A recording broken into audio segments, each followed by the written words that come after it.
Hello and welcome back to Crit and Crit. I'm Scint. I'm Axion. And I lied, we're not done talking about Coral Island. We're back to Hollow Knight and Lord of the Flies.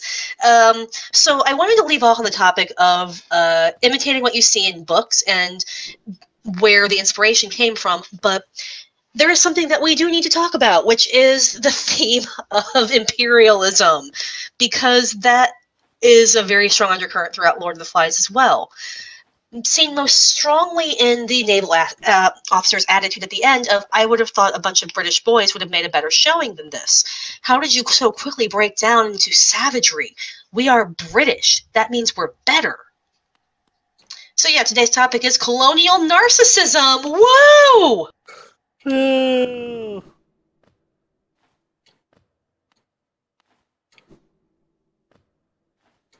It's the,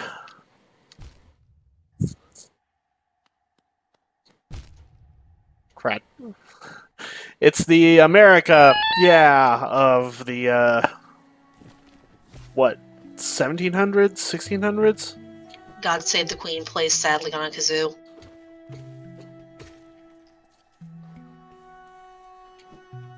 I forget when the book was written, or when it's... Well, no, it was set in World War I, wasn't it? No, it's basically like right around World War II. Like there's heavy implication of like nuclear holocaust going on. So it's not even the 1700s. It's straight up 1900s. Yep. Remember though, the British Empire is still a thing. Like I'm not quite sure. It's fuzzy with regards to Canada and Australia, I believe. I think there's still some degree of lip service to the crown. I actually looked into this. Their constitutions both still recognize the Queen as the ultimate authority. Well, not anymore. King now. That's why I said the crown. The British monarchy as the ultimate authority, but they are completely autonomous. Yeah, so they're a bit of an odd duck in that regard, because like they're separate countries, but they still like let's tip it hat to the crown. But remember that it's very recent, as of the publication of Lord of the Flies, the independence from most of the rest of the empire. Particularly, what comes to mind for me would be India and Pakistan.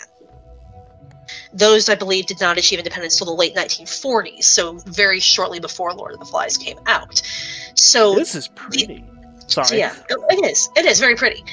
So really, the idea of Britain not being an imperial power would be a very new idea, because there was such a strong history of that for basically the entire existence of the past like 200-300 years, possibly longer than that. But not trying to go off in the weeds here. But yeah, there is just this idea that Britain has colonized most of the world. The joke I've seen most frequently on that one is, hey, can you list all of the countries that Britain has invaded at some point? And it's just a picture of Yakko Warner pointing to a map about to start the song. United States, Canada, Mexico, Panama. Well, I know what I'm going to have to do in post. Okay, we can't go this way. I'm seeing all the jellyfish and I'm just thinking Finding Nemo now. It will be my squishy. Squishy, squishy. That's squishy. But, yeah, so they end up on the island, and there's just the immediate assumption that, oh, it's just like Coral Island, we're going to have a nice island, and we're going to be able to do this because we are British, we are civilized, and the way we have always done things, gets us killed, is the best way to do things. So there's not a thought to maybe we have to do something new. There's not a thought about, okay, we should give some credence to the fact that they're little kids and don't have enough life experience to really know what they're doing. It's just, no, I would have thought that on the grounds that you are British and we have been a great world power for years and years and years, you would have been able to do better. I am disappointed. Where's your stiff upper lip? You're crying. British lads don't cry. Ah, there you are. There's my discorporate soul.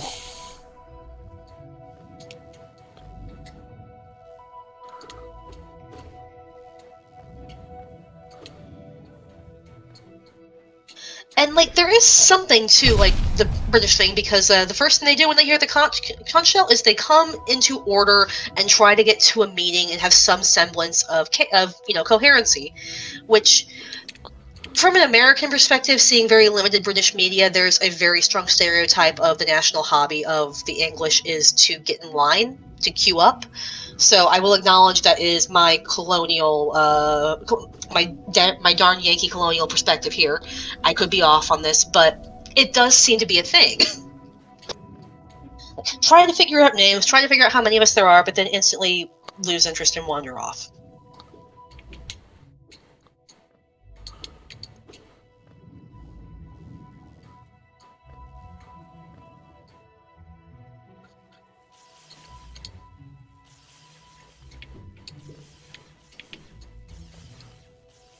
This seems like a very hazardous place to be. Oh, it absolutely is.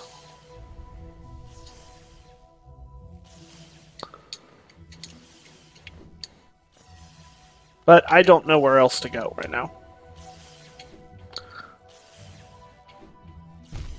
That's not a ledge.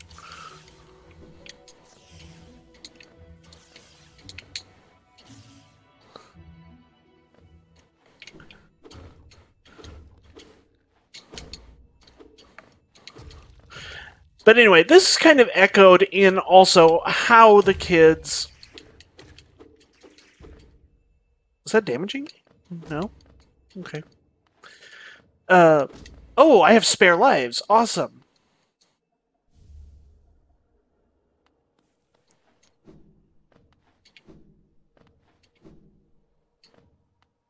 This is also reflected in how the kids approach the island. They basically do a tour around it to kind of get their bearings. Well, crud. That didn't work. That definitely didn't work. And I don't know, if you're trying to die, it worked pretty well. I don't want to die. Dying means I have to go back. Bench, please. Or easy enemy.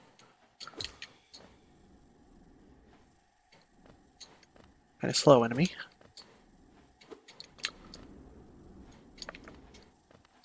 Anyway, they make a tour of the island, they get their bearings, and then finding no other humans and no other inhabitants other than some animals, they declare the whole thing theirs. They repeatedly refer to it as our island. To be fair, they checked for other people first before they called it theirs. Right, that's what I was saying. Which in finding no other people, I did say that. Yeah, which I'm saying is an improvement over most of British, American, Western history. Where, you know, a lot of our great historical figures just showed up and like, this is ours now. Hey, we're already here. Cool. Have some blankets. They're special. Do you have a flag? No flag, no country. Oh, Lord. Is it not relevant? I don't have a flag. I don't even have a modem. What's a modem? Well, it's deleted the internet. You're going to bring up Eddie Izzard, I'm going to bring up Eddie Izzard. Oh. I had forgotten about that sketch. But yeah, like, in that regard, this is actually kind of refreshing because Golding is clearly refuting the idea of inherent superiority in a, quote, civilized nation. That does not match up with his experiences from the war. Savagery is an inherent human trait. It's only, like, the social contract that keeps people, you know, not killing each other, and as soon as that's gone, all bets are off.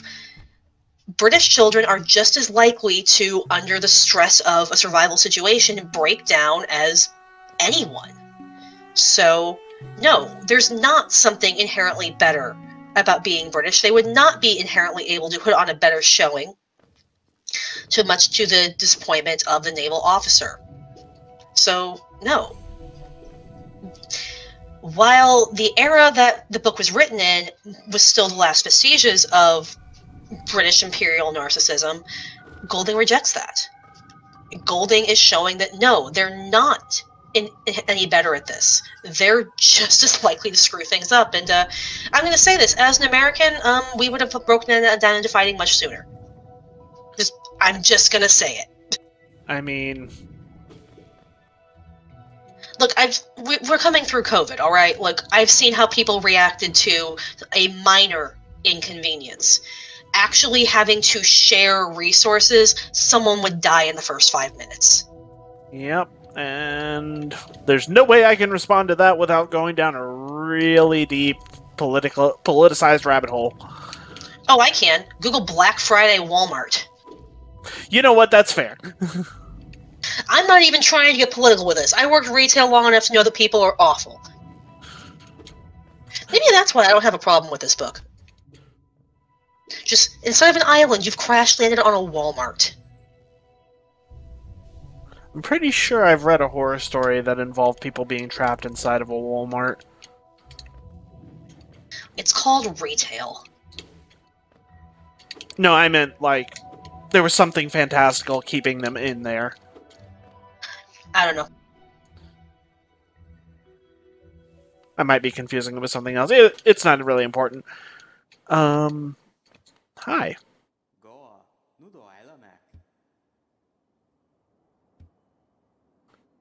But, as I was saying,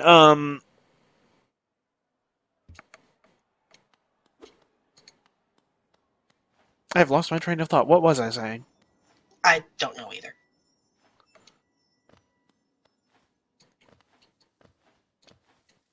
Oh, right. They basically just claim the entire island as theirs, and then proceed to treat it as basically, well, it's ours. We can do whatever we want with it. To borrow a quote from Gatsby, conducted themselves with the type of behavior typical to an amusement park. Yeah, that's not completely inaccurate. Like the big fire at the beginning is an excellent example of this. Ralph is upset that the fire got out of control and that it wasn't being tended properly, but solely for the purposes of it needs to be kept properly so we can be rescued, it needs to be maintained, all that stuff. It's not about the well-being of the island itself or the other creatures on it. It's about interrupting his ability and to do his plan and the group's ability to be rescued, which, while important...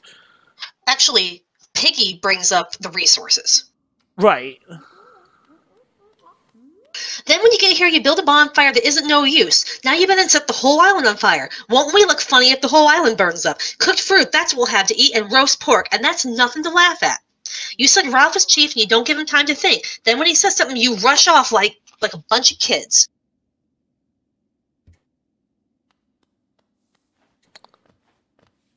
And that's when they realize that they've lost a little one who's probably been eaten by a snake or drowned. Or burned up in the fire. I always thought the implication... that solves their meat problem. Oof. But yeah, I always thought the implication was when the fire got out of control and spread to the other side of the island, that little kid got taken with it. I think that's likely, but I was never sure because in later chapters they mentioned that they don't talk about snakes after the little one goes missing. I completely missed that. Yeah, which is weird because I think it's like one of the very few mentions of the possibility of snakes on the island, so I think being burned up in the fire is likely. But yeah, it's never made clear because the kids don't know.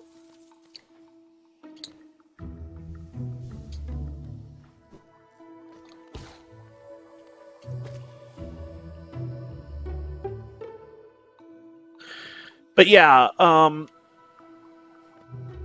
so other than Piggy complaining about the loss of resources, there's no care for the well-being of anything on the island but as is useful for the kids.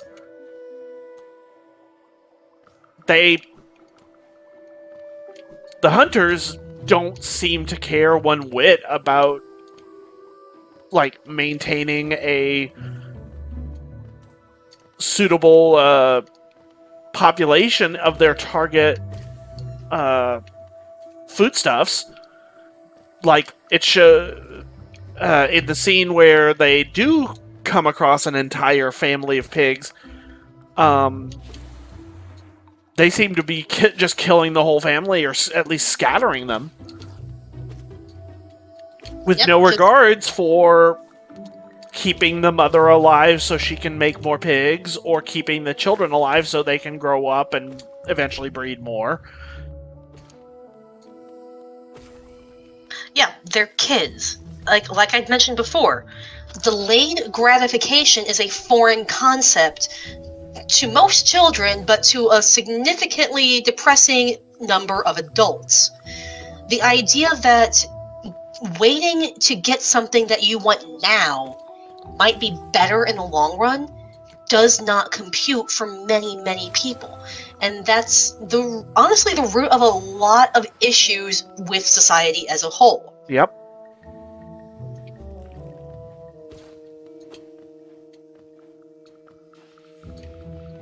But yeah, I think we've kind of strayed off a little bit here, and I'm not really sure what else to add. I just thought it was worth mentioning. Did not expect those to actually full-on explode on me. But you look like you're having fun, at least. At least you're having a blast. Oh, the game is absolutely fun. Yeah, but I just wanted to make the pun. I know you did. Probably a good place to stop on this one. Yeah, I was hoping for a rest spot, but oh, hey, there's a thing. Oh crap! I fell down. Come here, let me get this thing. So obsessed with going out and taking resources. Maybe this is the real imperialism all along.